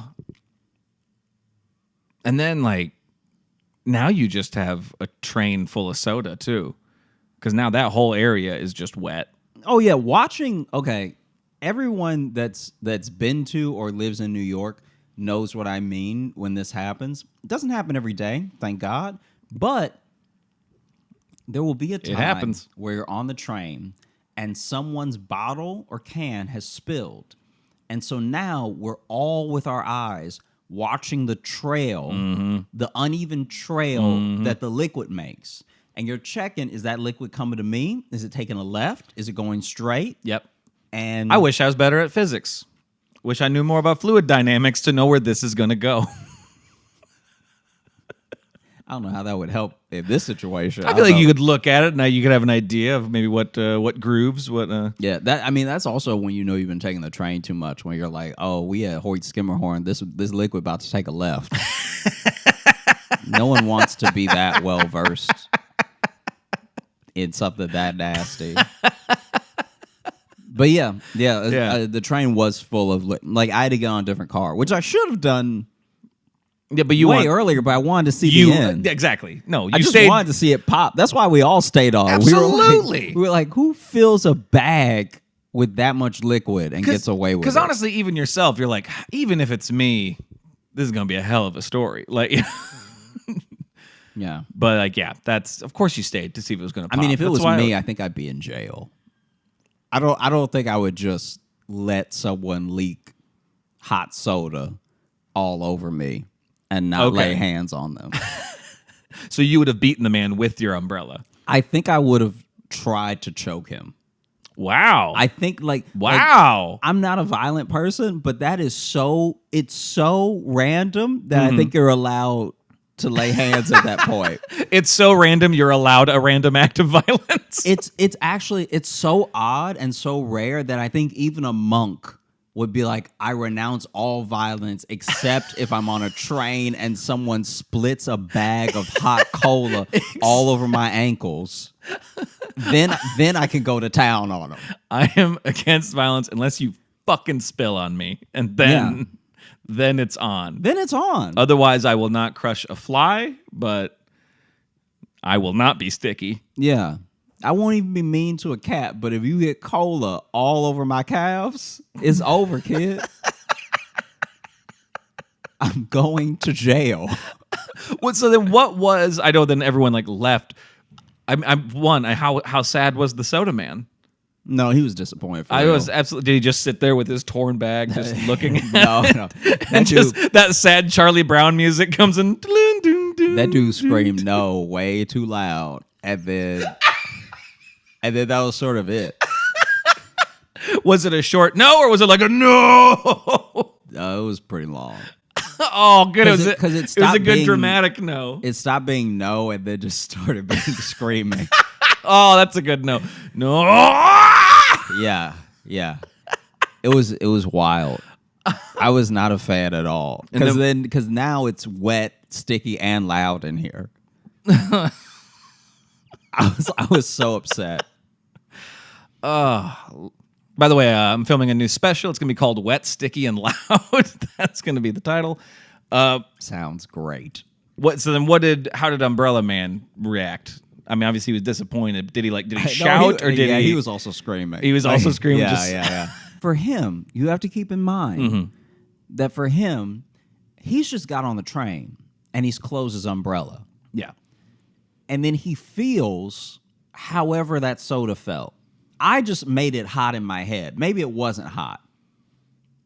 Either way, if you step onto a train and the first thing that happens is your legs get wet, you just have to assume someone is pissing on you. And so you've walked into a current of piss. Because he looked dry, you could see his brain break for a second. Oh, absolutely. Where he's like, no, I'm inside. How am I getting this wet inside? I didn't see a bunch of water flow out, so I surely didn't step into. There's no way this should be happening. Yeah. And then he turned around, he saw the bag, and he just started screaming. But he was screaming more like, what the hell, what the hell, what the hell? Absolutely. Well, I'm sure that he wants to say, what is that? Yeah. What did you just get on me? Yeah. But his brain probably can't even put that together. Because, I mean, it's in his shoes. Like, I honestly. It's legit everywhere. Josh, I didn't even think about it being in his shoes. I was literally only thinking of it on the legs. And now his shoes are filled with soda. Yeah. And he just has to just walk his way. Yeah. Yeah. To, I think, a fire to throw his clothes and shoes into. Just do a duck walk safety. home. I hope he was going home. That'd be terrible if he was he's on the way to work. To dinner. Oh no, I've got a hinge date. Yeah. And I have to explain why from the knee down I'm wet and making squelching sounds. Yeah. Yeah. And then the third thing. Yeah. The third thing was I feel bad because I laughed at this really hard and I shouldn't have. Because everybody's different.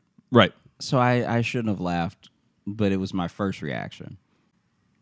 Basically, I was on the train platform now, and this person was using the elevator that's on the train. Now, not every station is wheelchair accessible, but a lot of them are, so you can use the elevator. Some parents use the elevator for their stroller. Yeah. So, this woman... For the ones who don't want the kids to have a really fun ride. Yeah. Yeah.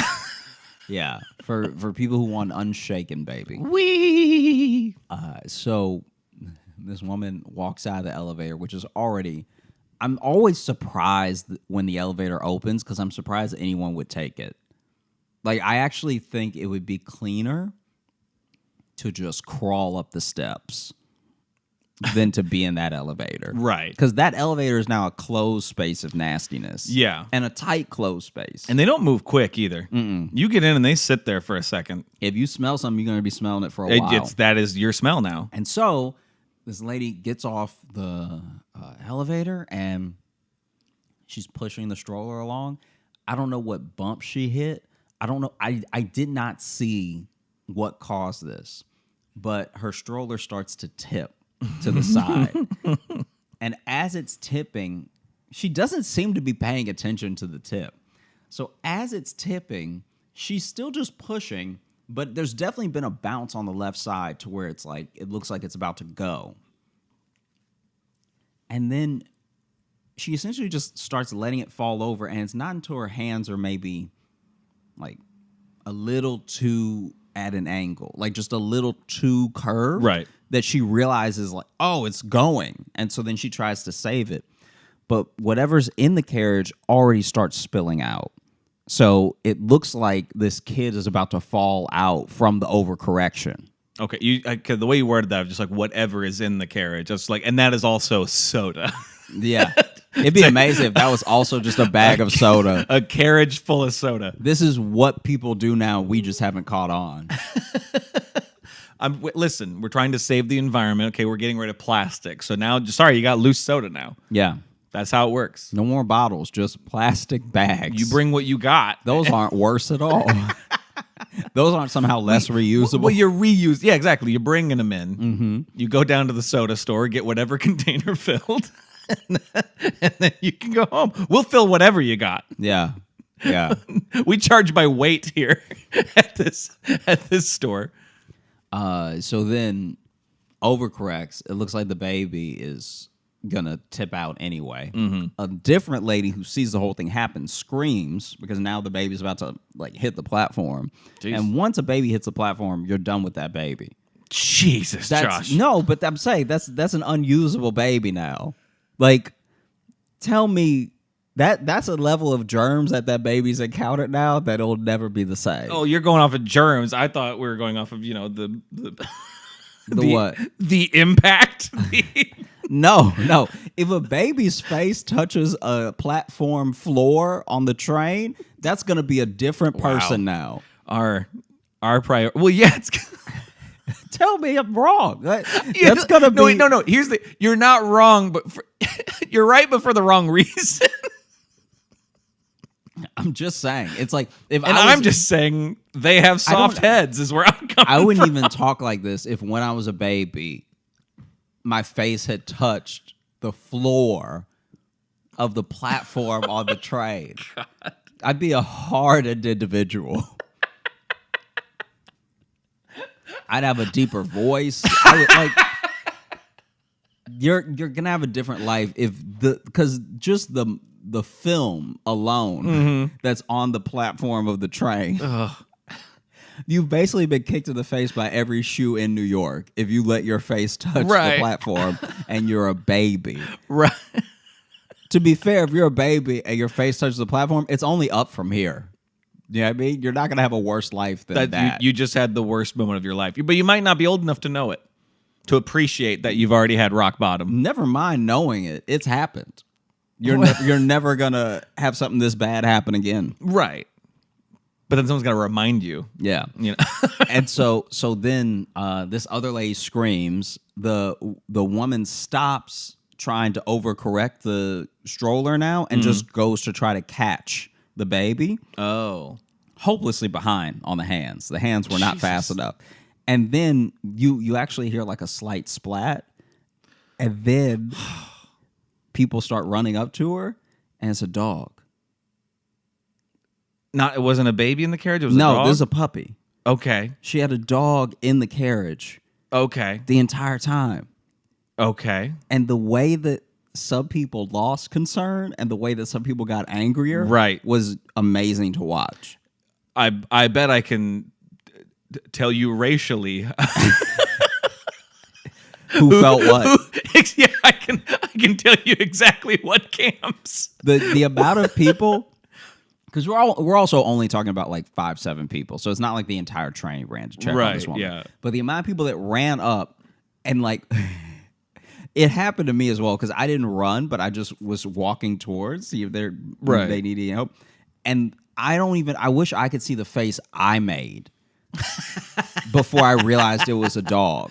Because when you think it's a baby and it's a dog, it messes with your brain in a way that you're not even registering the little like limbs that you're seeing. Yeah. And because as I got closer, I was like, this is a hairy baby. That's what touching the floor does is you You immediately morph. That's one of the animorphs. It's just train kids. That's what they have in the prequel they did to Animorphs. They get the power by licking a subway floor is what happens. And so I'm like, even as I'm kind of like walking over there, like, you know, I'm embarrassed to say I didn't run to help. But even as I'm sort of lightly strolling over to see if anybody needs help or, you know, like what the damage is, anything, I'm just seeing now, because it was still as well, which didn't help because now that's a jarring visual. Yeah. And it doesn't seem hurt because when it gets up, it just shakes and it's a puppy, fine. and it's just like, what happened? Yeah, but for us, we're like, oh my gosh, that baby. Oh no, that furry baby died. Oh no, that ugly baby. Like it's like the order that things went was like, oh no, that baby. Then it was, oh no, that ugly baby. Then it was, oh no.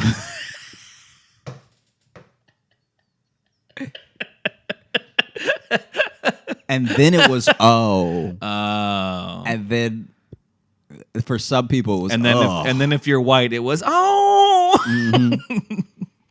Like one guy got particularly mad at her. Like she did drop a baby. Like she tipped it on purpose, or no? He was like being weird about it. It's like, it's okay. Like he was like checking on it, but he was like weird with her. And then some people didn't even make it far enough to, I guess, really see that it was a puppy. As soon as they saw something get up on 4, they were like, I don't want any part of that. Nope, this lady's got a carriage full of rats. I'm out of here. But yeah, the amount of people that switched. That like, it wasn't half, but it was like 3. And I was not one of them. No. Like I actually, sadly, I kept the same amount of care the entire time. Like for me, I was like, yeah, Josh, you maybe lived here a little too long. Yeah, because for me, I was like, oh no, that baby fell. Because I've seen babies fall before. Like that? Like this wasn't a tall, like it's not like a Tom and Jerry tall stroller or anything. It's just Tom and Jerry stroller. Do you know the ones that look like they're from the 50s? Yeah, they're really high. Yeah, the old school. Oh, I can't think of the. It wasn't one of those. They have a specific name, don't they? So it's literally like dropping it 1.5 feet. So it was like an actual, like a modern baby stroller where it's like just like a little seat you're pushing. Yeah. So I was like, oh, that's already not made for dogs. Yeah. No wonder the dog fell out of it. No wonder that white guy was mad. Don't do that. Just walk it. Yeah. It's got so many legs. It can walk. Its paws are made for dirt.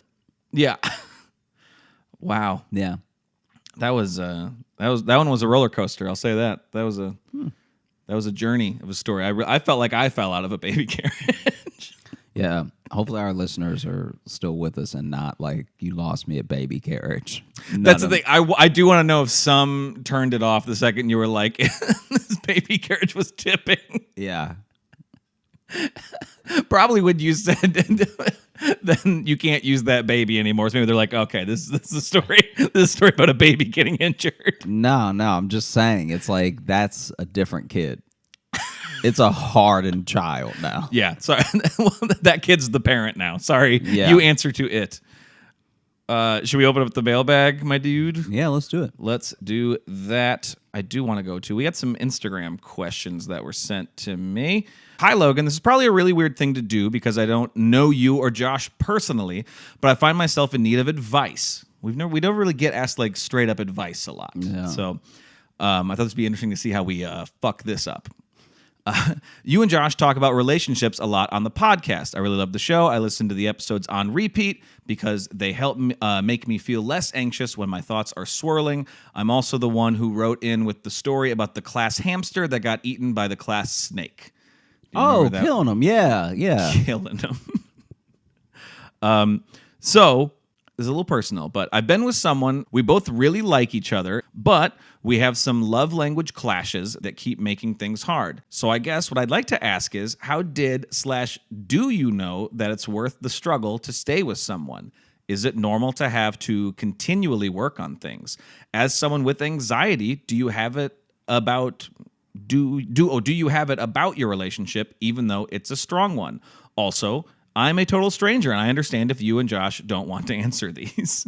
Do you want to go first? If you got something, go for it. Oh, okay. This will be fun to answer, too, with my girlfriend staring at me. So this will be a very interesting experiment for me. I personally don't believe in love languages. I really thought he was just going to end at love, and I was going to be like, whoa. No, I think it was a... We've talked about that before, too, that neither of us are really... Yeah, because my thing is, at the end of the day, no one actually has to be nice to you. And so when someone is kind to you in the way that they are best able or best know how to be kind, it's actually a really dickish thing to be like, yeah, but it's not the way I like it. It's like, that's wild. Like if someone, I understand that not every gift is going to be received in the way that was intended, and not every gesture is going to be understood in the way that was intended. But you can't tell me that it's not actually kind of a pretty bad move to be getting all of something from someone and then be like, yeah, but it's not the one I want, so it doesn't count. That's kind of wild. Like, I'm not saying that that's what this person is doing. Right. I'm just saying that what quickly happened with love languages, it started out as a good way to almost like a fun little personality test and a good way to communicate. And like a shorthand that you could have to kind of to classify some things. Yeah. Which, for that, it was okay. And what it quickly turned into was a way for a lot of people to be kind of bratty. You know what I mean? Mm-hmm. Like I just and I think that my and I could be wrong about this, but I find that like it is a way to sidestep appreciation and like gratitude for the person, even if that's not what you like. Just like I'm not even talking about your relationship or anything. I'm saying in the world, imagine a world where someone comes home to because we have these like physical touch, acts of service, gift giving, all that stuff like that. Yeah. Imagine a person comes home to a fully cooked meal and their favorite movie on cue to watch, and their reaction is, "It's not a blowjob, though." That's not a good person. That's not that like, and I worry that more and more people are going to fall into that type of thinking, even though it's not exactly that. Because to me, love languages have quickly been like overused. It's kind of how people self-describe as whatever the hot thing is that year. You know what I mean? Yeah, it's sometimes it's I don't know. It's like almost like a. I think we talked about this too when we did the relationship quiz episode that we did, where it is kind of a step right next to like astrology, where it's like, oh, you were born during this month, we're not going to get along, and it's like, well, you haven't even met me yet. Yeah, and also we don't know, like for the love language thing, I'm sure that the best of each one of those things is too dope to turn down. You know what I mean? So if I love a person and my act of service is taking them for a weekend to their favorite city on a private jet, I don't think they're going to be like, it's not physical touch. Right. You know what I mean? Well, and I want to, so I'm going to take a slight counterpoint. I agree with what you're saying, but also on the other side of that, of the clash of love languages, where I agree with you that like, to me, they don't mean the same thing they do to some people, whatever. But I have been in the relationship where I have dated someone and told them, be like, hey, please stop just giving me presents all the time. Like, I don't really want all this stuff. But they're like, but it's my love language. And so they just kept doing it. Like when you hit that point, then yes, it can become an issue. So like if they're not respecting you saying like, oh, I would prefer this. If you guys have talked about it and there's not a mutual respect to how each other, because sometimes I think people get focused so much on what love languages are and how they show it, but don't always consider how it's received to other people. Yeah. It's No, more I'm about with like, you. well, this is how I show love, so you have to be okay with it. It's like, well, yeah, but sometimes it's too much. Some people don't like public, PDA or anything. Sure. Or they like a lot of alone time or whatever, and that's a balance you have to find. So I think if they're not respecting it, then yeah, I think that's an issue. Yeah, that